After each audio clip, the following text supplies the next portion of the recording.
Do you ever watch something and see something else? And then you've got your nest boxes over here, top and bottom. So there's one up there now. So they know to go in there to lay? Yeah, most of them, in an ideal world, lay in the nest boxes, and they can go in when they want. And then once they've laid their egg, it rolls away down onto a conveyor belt, and it pulls all the eggs out. It's a great system. Yeah, it's really clever. Maybe I'm cynical, maybe I see dark, or maybe I see the truth. I recently watched a cooking program regarding the upkeeping of chickens, and the whole process reminded me of the happenings around women and children on a world scale. The happenings that happen behind closed doors, the happenings that have been spoke about on this channel, the keeping of people to control and manipulate them and to use them for their resources. In this particular scenario, we just have to see the female chickens as the mothers of the world.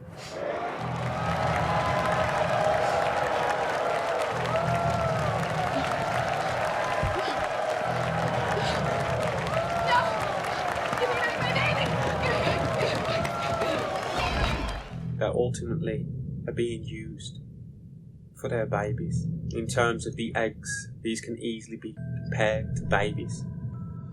How do you feel about rescuing some chickens? If I can rescue some chickens and bring them here and they can enjoy time with us. I'm going to ring my friend Susie. Right. See if we can get you over to Mac's farm. You can go and have a look at her chickens. Sounds like a great idea. If you do it properly, you get beautiful eggs, you've got happy chickens, healthy chickens. Right. So I'm really excited to meet local egg farmer Susie, a woman who really knows her hens, because her family have kept free-range chickens for almost 3 decades.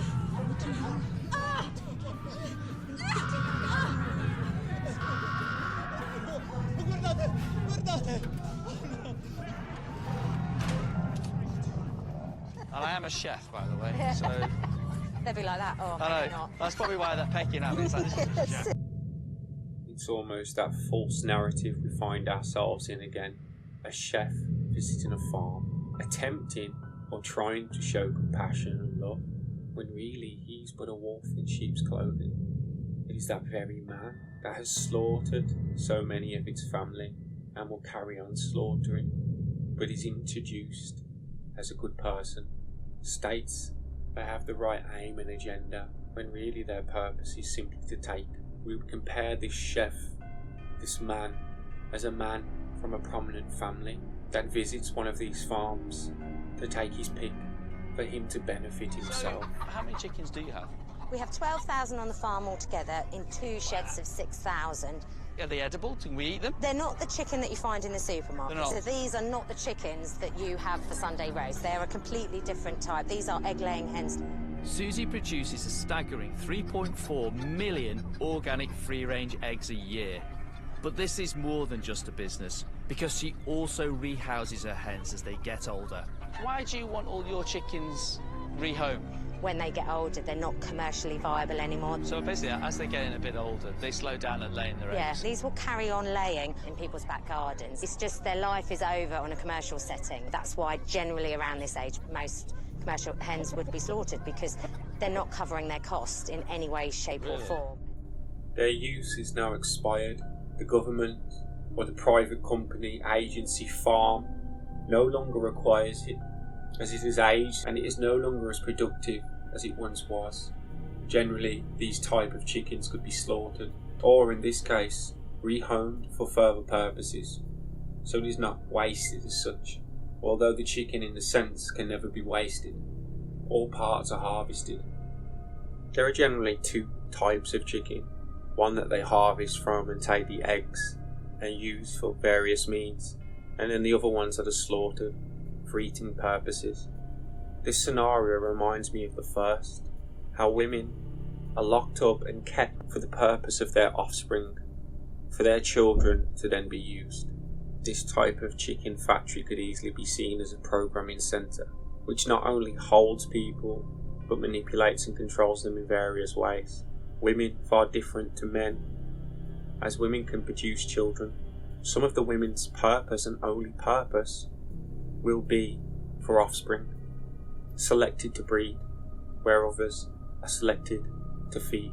Something that I really struggled with because I knew that they had a life left in them. So then about 14 years ago, we started just rehoming ourselves, worked with animal rights organisations who came on board, and it's grown and grown and grown. So to see them go off to little back garden settings and have a bit of a retirement, as I call it, it works for us. I feel quite slightly embarrassed that you've got all these chickens. All I've done is come for a couple. I don't feel like I'm even making a dent. Yeah, no, you are. Every single rehome makes a difference, and they are lovely little characters. Can I go into the shed? Because I'd like to see them in the next stage, because will I get pecked in there? Yep. Oh. And there's more of them in there, isn't there? Yep. I thought so. Go on. Susie houses her 12,000 hens in 2 1,000 square metre sheds. It's a million miles from the kind of home I can offer the rescues. She states she feels so bad because she knows they still have a use. This could be looked at in a dual way. Ultimately, she's keeping them from their death, but then they are passed on for further use. Ultimately, some would argue that they're better off being slaughtered, as even these free roaming environments that we give the chickens are not free roaming environments. They state they try to make it as natural as possible, but how could captivity be natural in any way? It is all but a con, which obviously the chickens, unable to fight back, have to simply agree to, become mechanicalised and programmed, similar to us humans. They go along, obey and follow. For ultimately, if that chicken doesn't lay an egg, or doesn't do what it's told to, what would happen to the chicken?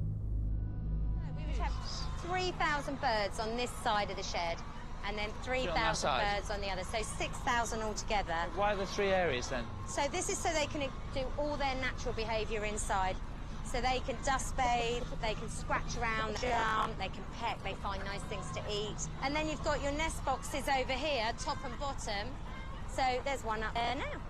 So they know to go in there to lay? Yeah, most of them, in an ideal world, lay in the nest boxes, and they can go in when they want. And then once they've laid their egg, it rolls away down onto a conveyor belt, and it pulls all the eggs out. It's a great system. Yeah, it's really clever. And being organic, you don't put as many birds in as you would if it was a free-range shed, because they have so much room at this level, and it's very, very comfortable for them. It's really nice to see that.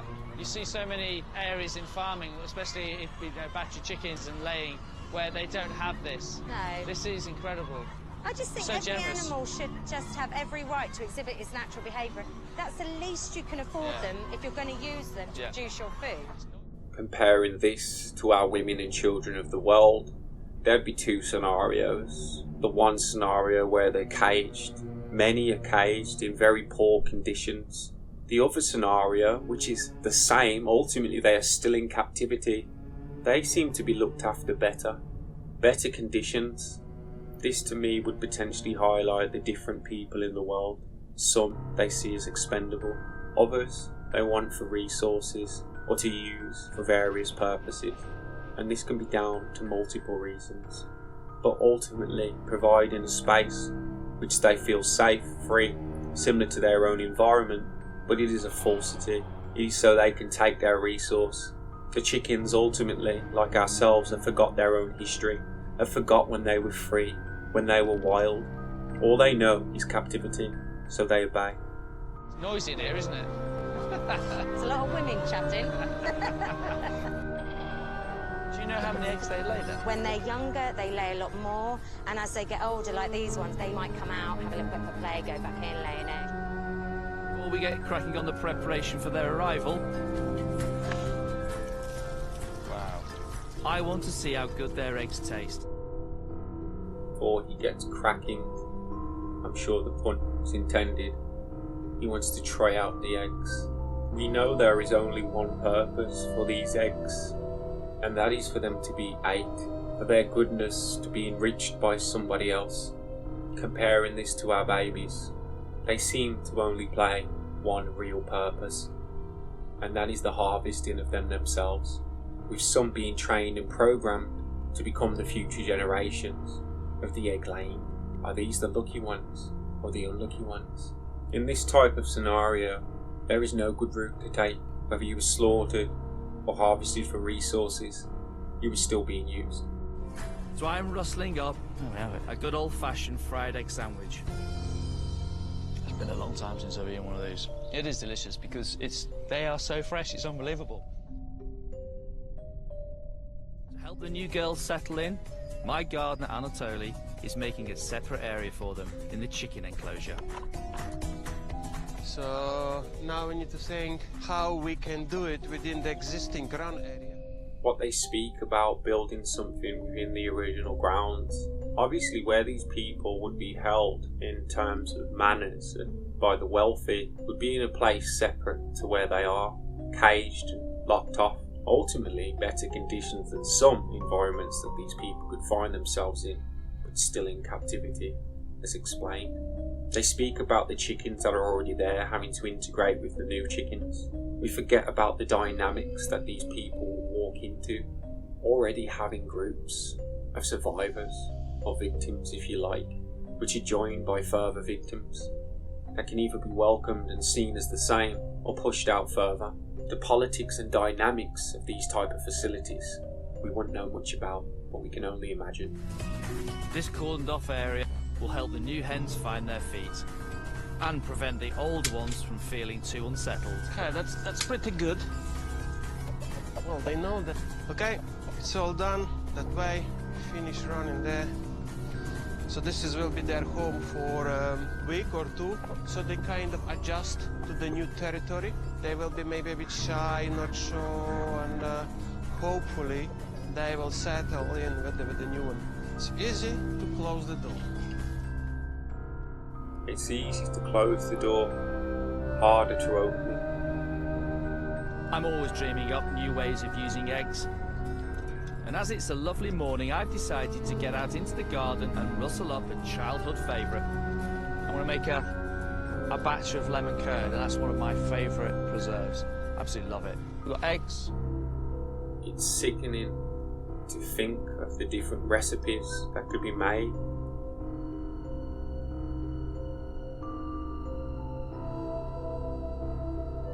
Eggs, you already know what I'm referring to, can be used in a variety of ways, just like eggs are.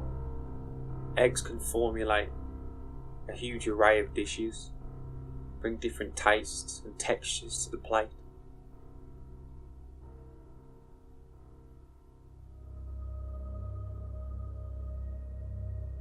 Using the eggs in any way they wish to bring pleasure and satisfaction.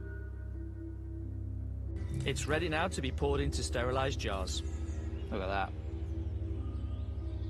Homemade lemon curd. And it'll keep in the fridge for about 2 weeks. Today's the day my rescue hens arrive, and I'm putting the finishing touches to the enclosure that Anatoly made for them. The new hens have made a 27-mile journey from the only environment they've ever really known. So it's vital they have a gentle introduction to their new home. Come on, there we go. Let's see that trauma for one day. Funny how he says that's enough trauma for one day. Ultimately what I'm comparing it to is all trauma. The trauma never stops. And him even thinking that that chicken is out of its trauma is naive, for it is in captivity. It is forever in trauma. It is never free, only a product to us. What I've realised from Susie and from Zoe is that they treat the chickens like a part of their family, they're extensions of families, but they give so much back. So it's definitely well worth looking after them. And I really want to thank Susie and Zoe for helping me get them here. So I thought, why not cook them some chicken? I've got this fabulous rob, and I'm going to hang the chicken over the fire. Okay, so he's just rescued some chickens to save them from slaughter. And the way he's going to pay back the people that helped him do that is by cooking the chicken. It's absolute madness. So all this love and compassion around the eggs and around the chicken, to simply come back to the kitchen, to stick one on the fire, to eat and devour. But first for the rub that will coat the chicken. It's made by grinding together cumin, chili flakes, paprika and oregano. And by cooking it slowly over the fire, it just allows all of those flavours just to gently go into the chicken. But if you haven't got a fire and you haven't got a barbecue, you can do this onto your chicken and you can roast it in your oven like any other roast chicken. Sprinkle your rub all over. Right, I've got this contraption, which is basically a little cage that I've got that I put my chickens in. And I love hanging the chickens, and this is just going to hang over here. If you haven't got something like this, you can spatchcock your chicken, you can cut it up into pieces, put the rub over it. You can cook it however you like, but this is perfect because it keeps the chicken really nice and tight. So, moment of truth. Let's get this down. My chicken is perfectly cooked. Now all I need to do is slice it up and add it to my bed of veg. Finish it with a pinch of salt, a bit of thyme leaf. Absolutely incredible. Finished off with a drizzle of olive oil. You don't have to think too hard about what I cook you to. It just has to be a little bit of chicken. There we go. Oh, wow, look at that. My job is just to put a little stamp on it. But I have to say, it all starts with the farmers, the growers and the producers. They are the beginning and the heart of what makes cookery and eating so special.